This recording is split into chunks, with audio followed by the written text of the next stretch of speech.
Well, the state of Georgia is experiencing a backlash after passing voting legislation that many activists, including our next guest, say disproportionately limit the right to vote for Black and brown voters. And in a swift move, Major League Baseball is moving their All-Star game from Georgia in response to those voting legislations. Let's chat more about this with Nsé Ufot, New Georgia Project CEO. And Nsé, it's always great to have you here with us. So the Atlanta Braves said that they did not support this decision to move that All-Star game. And what was a little bit surprising to me, I also saw that Stacey Abrams said that she was also disappointed in this move. Where do you stand on this issue? Do you think that a move like this could actually force the state of Georgia perhaps to reverse this decision that they've made?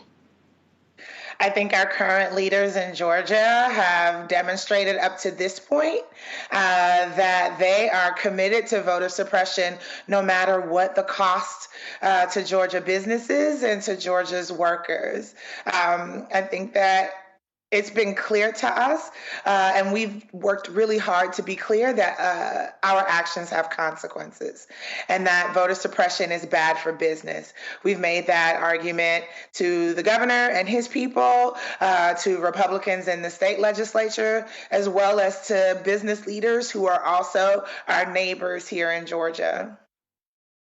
And say it's Brian Cheung. So in those discussions, have you heard any sort of movement on the Republican side to maybe amend this bill, given all those things that you just said? Are they open to that conversation, especially as they're seeing a lot of these companies pull some of their business interests in the state of Georgia?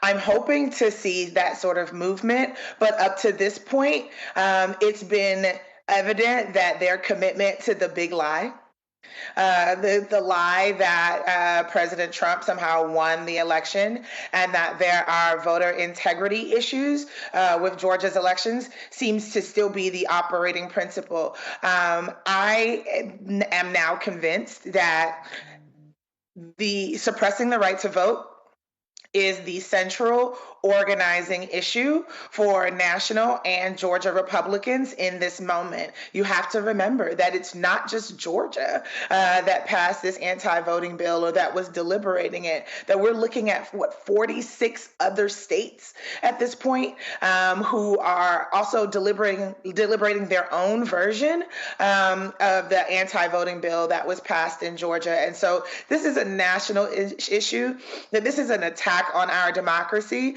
We are looking at over 300 bills in states across the country.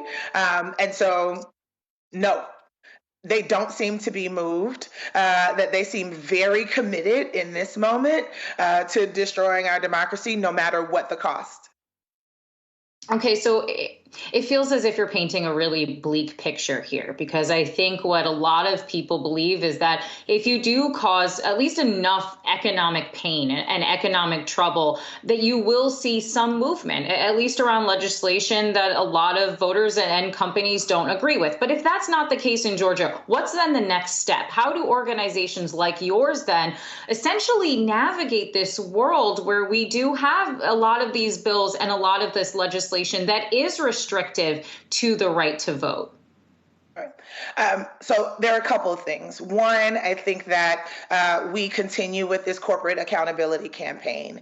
That in Georgia, we found that the companies that we were targeting had contributed over $7 million, not to the entire GOP, but to the Republican sponsors of these anti-voting bills. And so the first request is to stop funding voter suppression, that they can halt PAC contributions in the way that they did in the aftermath of the January 6th attack on our Capitol, in the way that they did in response to the 140 plus Republican legislators who worked to try to invalidate the Electoral College vote, that they can also take a similar stand in Georgia and in other states where they do business. Stop funding voter suppression. One. I think two, it's HR 1 and HR 4, that it's beyond time that there has been that there's a federal standard for elections in our country.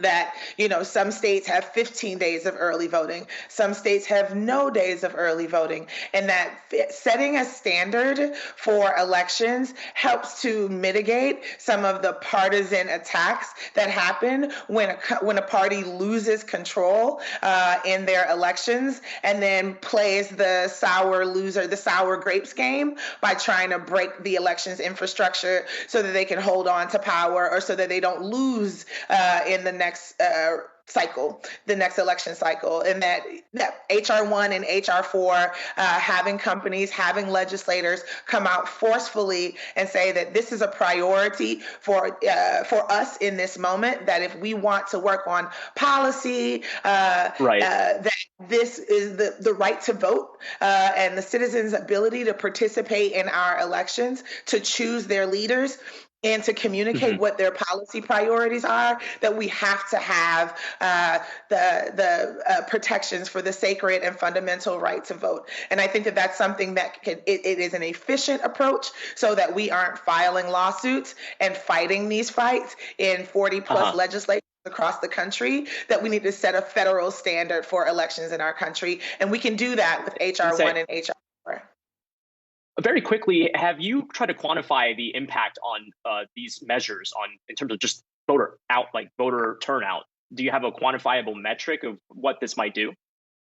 Well, because there's literally death by 1,000 cuts. We're talking about taking drop boxes and moving them from outside of the building to inside of the building. We're talking about dropping off ballots, or that voters won't be allowed to drop off ballots after business hours. So after 5 p.m. in some counties, and after 7 p.m. in some counties. And so given the dozens of different attacks on the right to vote, it's difficult at this moment to quantify exactly how many people would be impacted by this. But what I can say is that we're in the middle of a surge, right? That we're a surge in participation. We had historic levels of participation in the November elections and in the January runoffs. A part of the other bill is that instead of having 9 weeks for a runoff election, the Georgia GOP has cut that down to 5 weeks. And so thinking about how many people will be foreclosed from participating